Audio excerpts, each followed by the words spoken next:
कमल sir, ख्याल रखना। मेरी चिंता काहे करते हो भैया? अबे तुम्हारी बात नहीं कर रहा हूँ, मैं प्रमिला की और बच्चों की बात कर रहा हूँ। हाँ, उनकी चिंता मत करिए आप। चिंता की बात है कमल, मेरी पोस्टिंग नक्सलियों के सबसे खतरनाक इलाके में हुई है। पता नहीं जिंदा बचूं भी या नहीं। चुप चुप बोलिए भैया, कुछ नहीं होगा आपको। मरना कौन चाहता है कमल, मगर बस्तर के उस नक्सली इलाके में बादल पानी नहीं गोलियां बरसाते हैं। ट्रेन कौन सी थी? सारनाथ एक्सप्रेस। सारनाथ एक्सप्रेस। कमल यादव, आखिरी बार पूछ रहा हूं, जो कुछ बता रहे हो बिल्कुल सच है? कुछ छिपा नहीं रहे हो? मैया कसम साहब, कुछ नहीं छुपा रहे हम। अच्छी बात है, नहीं तो मैया को छोड़ो नानी भी याद नहीं रहेगी। Pandey, Sharma, Ghazipur railway police station का रिकॉर्ड निकालो। जी साहब। मुझे पता करना है कि बंसी उस ट्रेन में सवार था भी या नहीं। गाजीपुर रेलवे स्टेशन से पुलिस ने सारनाथ एक्सप्रेस का उस दिन का रिजर्वेशन चार्ट निकलवाया जिस दिन बंसीलाल ने उससे सफर किया था।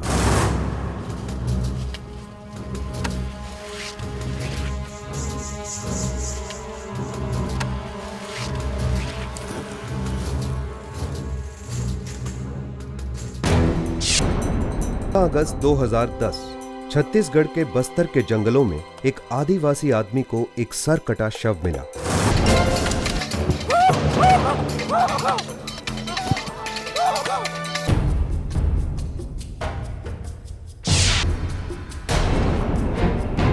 पर पता चला कि यह शव इवान का था।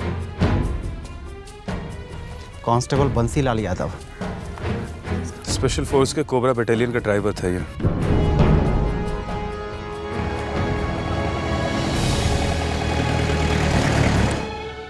यस, बंसीलाल यादव हमारी कोबरा बटालियन का ड्राइवर था।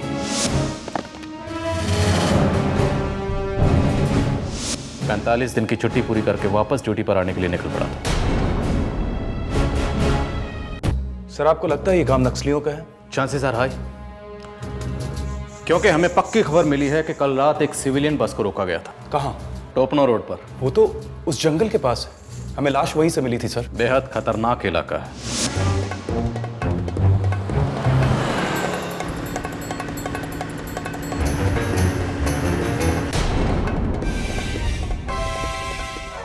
चलो साहब, बाहर निकलो, लाओ सबको नीचे।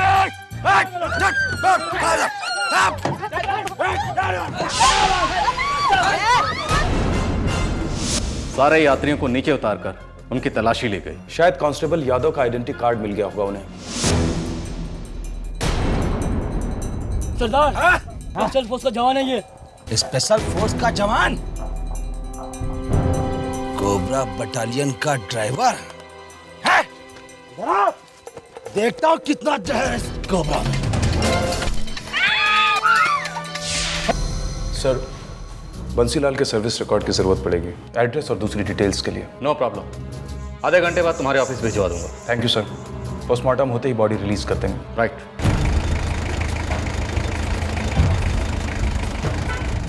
कांस्टेबल बंसीलाल उत्तर प्रदेश के गाजीपुर जिले के ईशोपुर गांव में रहता था, बस्तर से सैकड़ों मील दूर। उसके घर वालों को अब तक कोई खबर नहीं थी कि बंसीलाल यादव के साथ क्या हुआ था। प्रमिला जी हैं? हाँ, अंदर है। क्या बात है? उनके पति कांस्टेबल बंसीलाल यादव के बारे में खबर है। अरे हमका बताइए ना, क्या खबर है, क्या बात है?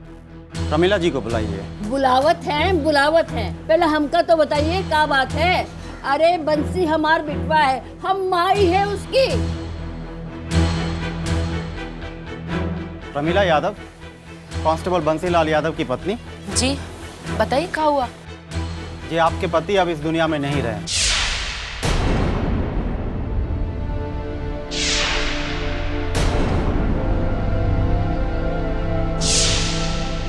ही क्या कह रहे हैं आप? ऐसा नहीं हो सकता है। 2 दिन पहले नक्सली हमला में उनकी जान चली गई। हमार बिटवा, हाय बंसी।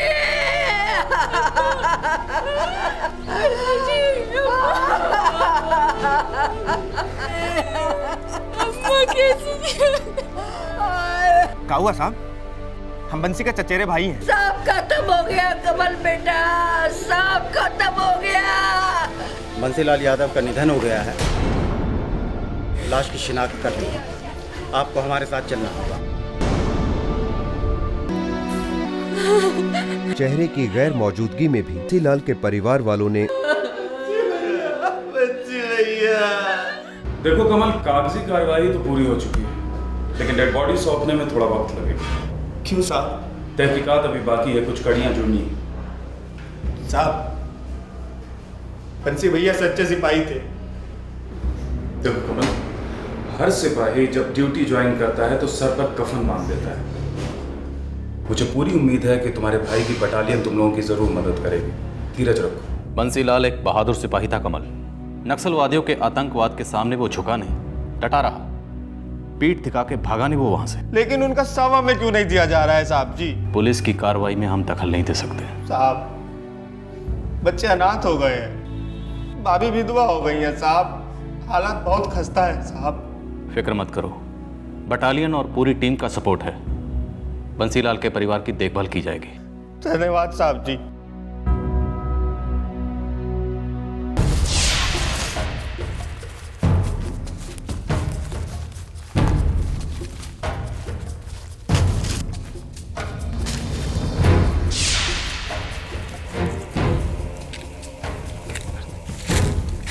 सर, काफी ढूंढा, कोई पोस्टर, पत्रिका, पर्चा, कुछ भी नहीं मिला। अजीब बात है, नक्सली ज्यादातर हत्या करने के बाद अपने हस्ताक्षर छोड़ जाते हैं। कोई विचारधारा की पर्ची या फिर धमकी। सर, मैंने लगभग सभी बस कंपनियों से पूछताछ की, लेकिन ये पता लगाना बहुत मुश्किल होगा कि यादव किस बस में था। एक बात और अटपटी है, नक्सली कभी भी अपना जुर्म छुपाते नहीं। सर काटते हैं तो छोड़ के जाते हैं, लेकिन हमें अभी तक सर नहीं मिला। ऐसा भी तो हो सकता है कि ये नक्सलियों का कोई नया गिरोह हो। हो सकता है, लेकिन ये भी हो सकता है कि हत्या नक्सलियों ने ना की हो, किसी और ने की हो। हेलो, हाँ डॉक्टर साहब। हाँ, मैं पहुंच रहा हूँ। इंस्पेक्टर कुमार, आइए। कुछ पता चला डॉक्टर? ऑफ कोर्स, इसीलिए तो आपको बुलवाया है। देखिए, ये कांस्टेबल बंसीलाल यादव का सर्विस रिकॉर्ड है और इसके मुताबिक बंसीलाल के बदन पर 2 निशानियां हैं। एक सीने पर पैदाइशी निशान और दूसरा माथे पर बचपन की चोट का निशान। लेकिन सर तो अभी मिला नहीं है। पर धड़ तो हमारे सामने है। देखिए, यहाँ सीने पर की जगह बिल्कुल ताजा घाव है, तेजाब से बना हुआ। ओह, मतलब ये हो सकता है कि होने को तो काफी कुछ हो सकता है इंस्पेक्टर। मैंने यहाँ इस हॉस्पिटल में नक्सलवाद का शिकार हुए कई जवान और सिविलियंस दोनों का पोस्टमार्टम किया है, लेकिन नक्सलियों ने तेजाब का इस्तेमाल आज तक नहीं किया है। हो सकता है ये हत्या नक्सलियों ने ना की हो। वेल, मुझे भी यही लगता है। कमांडेंट हरि कुमार साहब, पूरी संभावना है कि बंसीलाल यादव की हत्या नक्सलियों ने ना की हो। क्या कह रहे हैं आप? That's right sir. इस हत्या के पीछे कोई दूसरा ही एंगल है। कोई ठोस सबूत? नक्सलियों के पंजों के निशान नहीं, कोई पर्ची या चिट्ठी नहीं। सर कटा है लेकिन मिल नहीं रहा है। आप जानते हैं नक्सलियों का स्टाइल नहीं है। और क्या ऑफिसर? बंसीलाल यादव के सीने पे एक पैदाइशी निशान था। किसी ने तेजाब डालकर उस निशान को मिटाने की कोशिश की थी। ये एक आपसी रंजिश का मामला लग रहा है सर। इंटरनल इंक्वायरी बिठा के ही पता चलेगा कि असली माजरा क्या है। बढ़िया होगा सर, तब तक हम अपनी कोशिशें जारी रखें।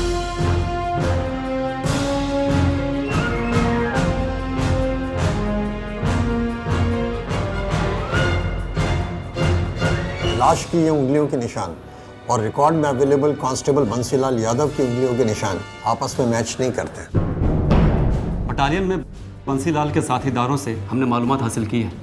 वो धड़ बंसीलाल के धड़ से कम 10 सेंटीमीटर बड़ा है। वेल ऑफिसर्स, जो धड़ हमें मिला है वो कांस्टेबल बंसीलाल यादव का नहीं है। फिर वो धड़ किसका है? और कांस्टेबल बंसीलाल यादव कहाँ है? जो रकम बंसीलाल की फैमिली को जाने वाली है, रोक दो उसे। और मेडल के लिए जो रिकमेंडेशन भेजी है उसे वापस बुला लो। जब तक पुलिस इन्वेस्टिगेशन पूरी नहीं हो जाती, जिस कमांड से एक फाइल नहीं लेगी। Am I clear? Yes sir. अब की बार इन्वेस्टिगेशन बंसीलाल के घर के दरवाजे पर पहुंच गई। गांव ईशोपुर, जिला गाजीपुर, उत्तर प्रदेश। 45 दिन की छुट्टियों में बंसीलाल की दिनचर्या की हर बारीकी का पता लगाया गया। पुलिस टीम को पता चला कि सरकारी मुआवजे के अलावा बंसीलाल के परिवार वालों ने कई इंश्योरेंस क्लेम्स किए थे। कांस्टेबल यादव की काफी इंश्योरेंस पॉलिसीज थी और सभी में पहली हकदार उसकी पत्नी प्रमिला थी। अगस्त के पहले हफ्ते में आपके पति ने एक 25 लाख रुपए की लाइफ इंश्योरेंस पॉलिसी करवाई थी और उसके ठीक 2 हफ्ते बाद वो अपनी यूनिट के लिए रवाना हुए थे।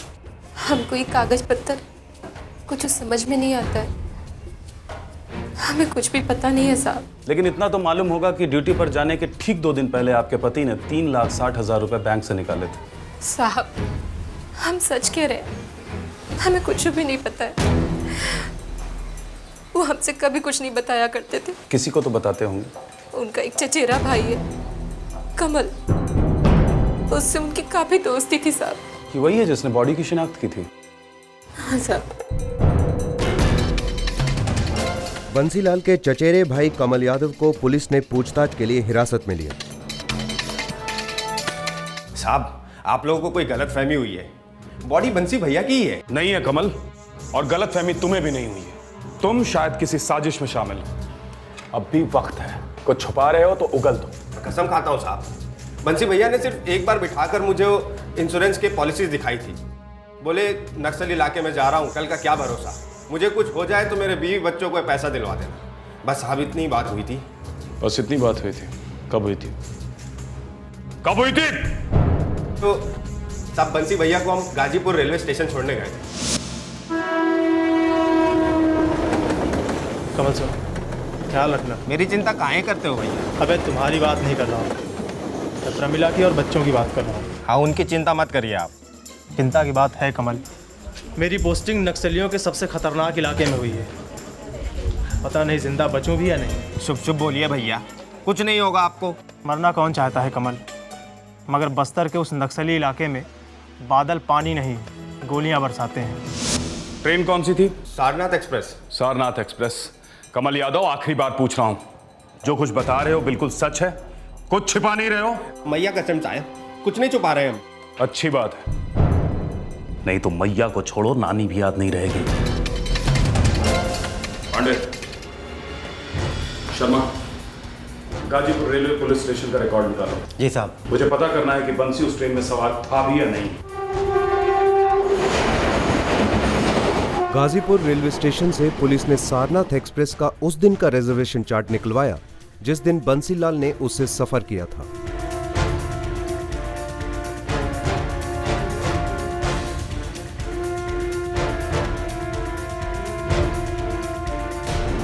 शर्मा, ये इस S3 बोगी में बंसीलाल यादव के साथ सफर कर रहे इन 4-5 पैसेंजर से पूछताछ करो और उनसे पूछो उस दिन बंसीलाल यादव उनके साथ सफर कर रहा था या नहीं, और कहां उतरा, बस्तर या कहीं और। शर्मा जल्दी करो, वक्त नहीं हमारे पास। पुलिस फोर्स ने बंसीलाल यादव के ट्रेन हमसफरों के कांटेक्ट और पते ढूंढ निकाले।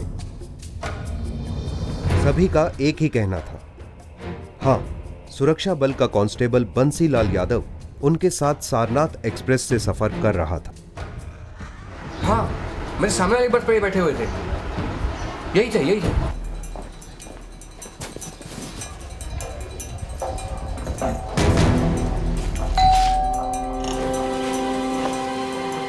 जी, सुमेश यादव यहीं रहते हैं? जी साहब, यहीं रहता था। रहता था? मतलब?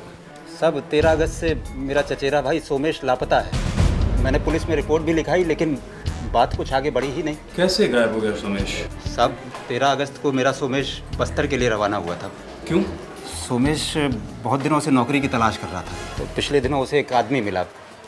वो स्पेशल फोर्स में हवलदार था। उसने सोमेश से वादा किया कि वो सोमेश को भी स्पेशल फोर्स में नौकरी दिलवा देगा। कहाँ मिला था ये आदमी?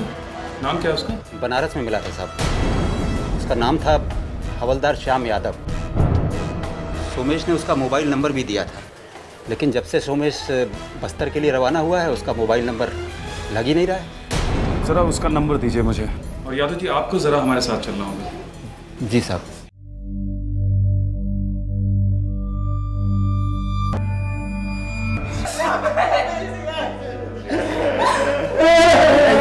उमेश यादव का था।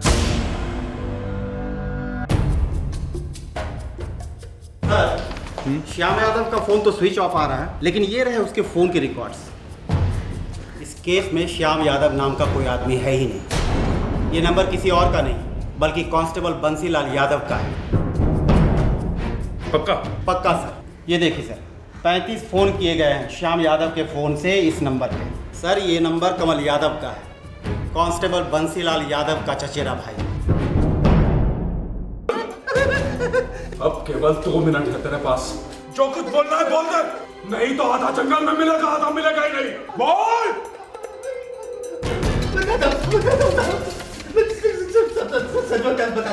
कमल के सामने सच बोलने के सिवाय कोई चारा ही नहीं। देख कमल, मैंने 25 लाख रुपए की जीवन बीमा पहले करवाई थी और 25 लाख रुपए की पॉलिसी मैंने अभी ली परसों। बाप रे भैया, इतनी महंगी पॉलिसी, किस्त कैसे अदा करेंगे? अबे मरने के बाद काहेगा किस्त? मेरे जाने के बाद सारे पैसे प्रमिला को मिलेंगे। क्या नाप शनाप बक रहे हैं भैया? मरे आपके दुश्मन? नहीं, मरेगा मेरा एक दोस्त। क्या मतलब? इलाहाबाद का एक लौंडा है, सुमेश यादव नाम है उसका। पटा लिया है मैंने उसको। जान वो देगा, मरूंगा मैं। हमारी समझ में कुछ नहीं आ रहा भैया। अरे दिमाग पे जोर डालने की जरूरत नहीं है, तुझे सिर्फ इतना करना है कि प्रमिला के साथ में आके मेरी लाश को पहचानना है और ये कहना है कि ये लाश बंसी भैया की है। नहीं भैया, ये हमसे नहीं होगा। ये अब होगा। जो 3,60,000 बंसीलाल ने अपनी सेविंग से निकलवाए थे, उसने वो पैसे कमल यादव को दिए थे अपने प्लान को अंजाम देने के लिए। जब मेरी बॉडी को तू पहचान लेगा तो सारी जीवन बीमा की पॉलिसी मिलाकर मुझे 50 लाख रुपए से ऊपर मिलेंगे और ऊपर से सरकार की तरफ से अच्छा खासा मुआवजा भी मिलेगा। इतना सारा पैसा? तुझे भी इसमें से कुछ ना कुछ जरूर मिलेगा। हाँ, और फिर दोनों मिल के ऐश करेंगे। तू भी ये टुच्ची नौकरियों को ढूंढने से फुर्सत पाएगा और मैं भी वो नक्सली जंगलों में जाके मरने से फुर्सत पाऊंगा। इलाहाबाद का रहने वाला सोमेश यादव बंसीलाल के साथ बस्तर जाने के लिए गाजीपुर रेलवे स्टेशन पहुंचा। है ना? सॉरी भैया, लेट हो गया थोड़ा। देखो भैया, स्पेशल फोर्स में भर्ती होने जा रहे हो। अगर वहां लेट हो जाओगे तो सर पे राइफल रख के और चक्कर कटवाएंगे ग्राउंड का। हाँ, मेरी नौकरी तो पक्की है ना भैया? 200% पक्की है। बहुत ऊंचे तक पहचान है मेरी। हाँ, थैंक यू भैया। मुझे तो लगा मेरी गाड़ी छूट ही जाएगी और ये मौका मुझे दोबारा फिर कभी नहीं मिलेगा। गाड़ी तेरे लिए मैं रोक कर रखता। ये नौकरी सिर्फ तेरी है, सिर्फ तेरी।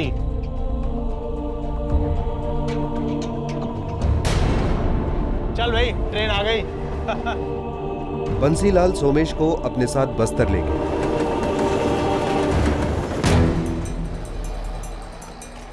हाँ चल भाई, आसन गाँव।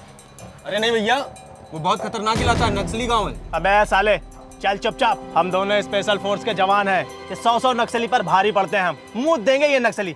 हाँ, अभी चल।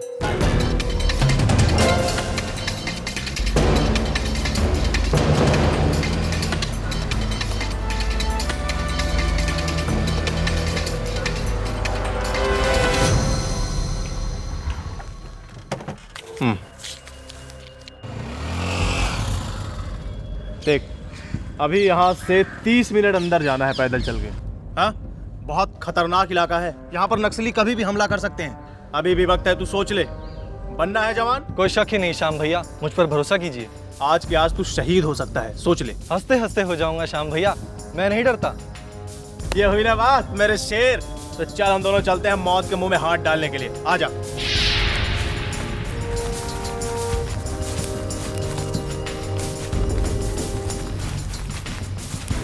एक मिनट, तू यहाँ पे रुक, मैं जरा। हाँ जरूर भैया, हो आइए।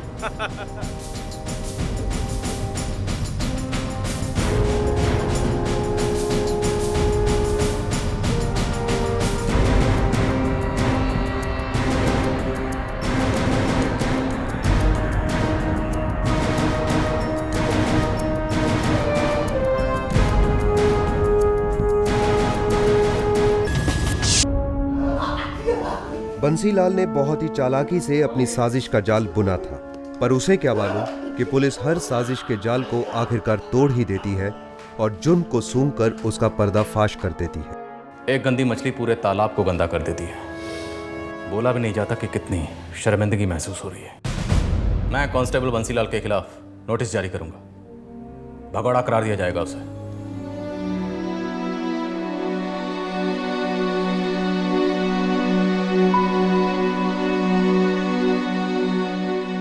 लालच ने बंसीलाल से एक संगीन जुर्म करवाया और सजा मिली है उसके सारे परिवार को। उन्हें अब किसी भी तरह की मदद का एक पैसा नहीं मिल रहा है। बंसीलाल की पत्नी ने अपने दोनों छोटे बच्चों के साथ अपने मायके में शरण ली। बंसीलाल की बूढ़ी मां घर में अकेली सुन्न होकर चुपचाप बैठी है। कुछ महीनों पहले तक सारे गांव को गर्व था कि गांव का एक बेटा देश की रक्षा कर रहा है। सारा गांव बंसीलाल के परिवार की काफी मदद करता था।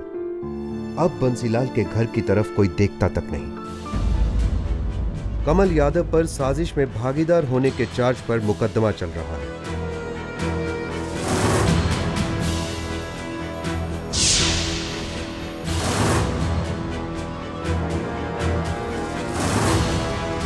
बंसीलाल यादव अब तक पुलिस की गिरफ्त में नहीं आया है। उसे सुरक्षा फोर्स ने भगोड़ा करार दिया है और अपनी यूनिट से डिसमिस कर दिया है। सोमेश के सर कटे शव का अंतिम संस्कार कर दिया गया है। बेचारा सोमेश यादव देश की सेवा करने निकला था